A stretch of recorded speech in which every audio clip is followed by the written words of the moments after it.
உங்களுடைய பிள்ளை இடத்துல போய் கேட்டு பாருங்கள். இந்த பின்னால ஒரு கவுண்ட் டவுன் போகுதே, இதான் நம்மளோட வாழ்க்கையும்.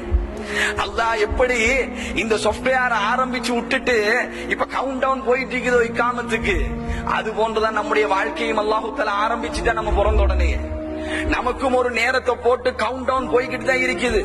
இன்னும் எத்தனை செகண்ட், எத்தனை நிமிடம், எத்தனை மணித்தியாலங்கள் மிச்சம் இருக்குன்னு நமக்கு தெரியாத அன்பான சகோதரர்களே. நம்முடைய பிள்ளையை இன்றைக்கு ஜும்மாவுக்கு பின்னால கூப்பிட்டு, மகனே நான் உனக்கு முன்னால ஜனாசாவாக படுப்பேனாக இருந்தால் அந்த நேரத்தில் நீ எனக்கு என்ன துவா மகனே கேட்பா என்று சொல்லி கேட்டு பாருங்க. அல்லாஹ் உங்களுக்காக சொர்க்கத்தை கேட்பேண்டுவான். பாப்பா உங்களுக்காக சொர்க்கத்தை கேட்பேண்டுவான். பாப்பா அல்லாஹ்விடத்தில் நான் இப்படி இப்படி எல்லாம் கேட்பேன்னுடுவான். இல்ல பாப்பா ரசூலுல்லாஹ் 3வது ரக்காத்துக்கு பின்னால் என்னுடைய ஜனாசா தொழுகையில ஓதுறதுக்கு ஒரு துவா சொல்லி தந்தாங்க, துவாவை சொல்லு மகனே என்று சொல்லி பாருங்கள். எத்தனை பிள்ளைகளுக்கு அது பாடம் என்பது உங்களுக்கு விளங்கும். ஓத வைத்து பாருங்கள். அல்லாஹும்ம ஃபிர் லஹு வர்ஹம்ஹு வஅஃபிஹி வஅஃபு அன்ஹு வஅக்ரிம் நுஸுலஹு. எத்தனை பேருக்கு பாடம் பிள்ளைகளுக்கு, எத்தனை தந்தைமாருக்கு பாடம். முதல்ல பாப்பாவுக்கு பாடம் இருக்கணுமே, மகனுக்கு பாடமாகி இருக்கிறதுக்கு. பாப்பாவுக்கு பாடம் கிடையாது, பிள்ளைக்கு பாடம் கிடையாது. எங்கே போய் கொண்டிருக்கிறோம்?